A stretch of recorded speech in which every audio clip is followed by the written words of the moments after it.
সময় নষ্ট, মোবাইলে সময় নষ্ট, ফেসবুকে সময় নষ্ট, ইউটিউবে সময় নষ্ট, জুয়ার আড্ডায় সময় নষ্ট, মদের আড্ডায় সময় নষ্ট। এই যুবক সমাজ দিয়ে জাতির কি হবে? বলেন কি হবে জাতির? এরা তো জাতির বোঝা, এদেরকে তুলে ডাস্টবিনে ফেলে দিতে হবে। আর যুবকদের উদ্দেশ্যে বলতে চাই, যুবক তোমাদের আত্মমর্যাদার দরকার আছে, আত্মসম্মানের দরকার আছে। স্রোত যেই দিকে যাবে তুমিও সেই দিকে যাবে, এটা হতে পারে না, অসম্ভব। স্রোত যেই দিকে যাবে তুমিও সেই দিকে যাওয়া মানে তুমি খড়কুটো, মানে তুমি পানা, মানে তোমার কোনো মূল্য নেই।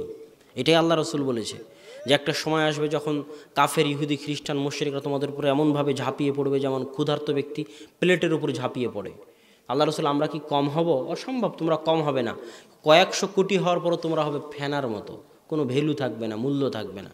আইপিএল, বিপিএলের জুয়া, পড়াশোনার নামগন্ধ নাই, সময় নষ্ট, মোবাইলে সময় নষ্ট, ফেসবুকে সময় নষ্ট, ইউটিউবে সময় নষ্ট, জুয়ার আড্ডায় সময় নষ্ট, মদের আড্ডায় সময় নষ্ট। এই যুবক সমাজ দিয়ে জাতির কি হবে? বলেন কি হবে জাতির? এরা তো জাতির বোঝা, এদেরকে তুলে ডাস্টবিনে ফেলে দিতে হবে। এরা জাতির জন্য বোঝা, এদেরকে তুলে ডাস্টবিনে ফেলে দিতে হবে। ইসরায়েলে যাও, ইসরায়েলের ইহুদি কয়দিন বিপিএলের আয়োজন করে, কয়দিন আইপিএলের আয়োজন করে, কয়দিন ওরা মদ জুয়া আড্ডা নিয়ে ব্যস্ত থাকে, গিয়ে দেখে আসো। ওদের কাজ পড়াশোনা করা, ব্যাংক ব্যালেন্স, অর্থনীতি, জ্ঞান বিজ্ঞান, গবেষণা প্রযুক্তিতে উন্নত হয়ে তোমাদেরকে কচু কাটা করা, এটা হলো ওদের উদ্দেশ্য। আর তোমাকে ওই যে বিপিএল, আইপিএল, নারী, নাচ গান, ফেসবুক, ইউটিউব, সময় নষ্ট, মদ জুয়াতে ব্যস্ত রেখে তোমার মাথাকে ভোঁতা করে দেওয়া, তোমার ব্রেনকে অচল করে দেওয়া। আর তুমি ওই যে জীবনে কোনো দিন পড়াশোনা করোনি, তখন আর কি করবা? তখন পদ্মা সেতু বানাতে ইঞ্জিনিয়ার ভাড়া করা লাগে, চায়না থেকে ইঞ্জিনিয়ার ভাড়া করা লাগে, কোরিয়া থেকে, আর তুমি গিয়ে ইট বালু নিয়ে ওখানে লেবারি করবা। এই হলো উন্নত বাংলাদেশ। বলছে কি গার্মেন্টস নাকি উন্নত, ওখানে মেয়েরা কাজ করে তাই উন্নত হয়ে গেছে দেশ, মানুষ গিয়ে কাজ করে তাই উন্নত হয়ে গেছে। আরে আমেরিকা, ইউরোপ যারা পারমাণবিক বম বানাতে পারে, ওরা প্যান্ট শার্ট বানাতে পারে না? পারে না, পারে না? তাহলে তুমি কখন দর্জি খলিফা হয়ে তুমি উন্নত হয়ে গেলা? অসম্ভব। তোমার চাইতে যদি কম বেতনে আফ্রিকার লোকেরা বানিয়ে দেয় তো এই গার্মেন্টস আফ্রিকায় চলে যাবে। এটা নাম উন্নতি নয়। উন্নতি হচ্ছে জ্ঞান বিজ্ঞান, গবেষণা প্রযুক্তিতে উন্নতি। অতএব যুবক, এখনও ফিরে আসো, এখনও সময় আছে। দেশ জাতির জন্য বোঝা হয়েও না, বুঝার চেষ্টা করো।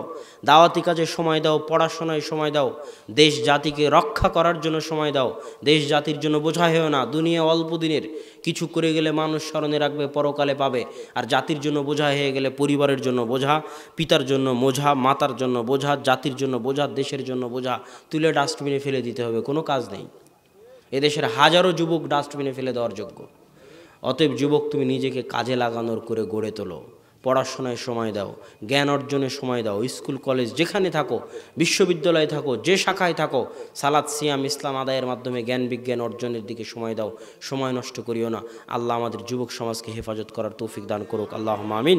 এই বলে আজকের বক্তব্য শেষ করতেছি। তবে জরুরি কথা হচ্ছে 13-14 ফেব্রুয়ারি রাজশাহী ডাঙ্গিপাড়া বিশাল সম্মেলন, সালাফি কনফারেন্স। সবাই উপস্থিত হবেন।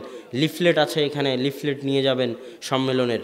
আর ফিরে যাওয়ার আগে মাসিক আল ইতিসাম আছে কিনা আমি জানি না, যদি থাকে নেবেন, আর না থাকলে কিভাবে মাসিক আল ইতিসাম প্রতি মাসে আনা যাবে তার ব্যবস্থা করবেন।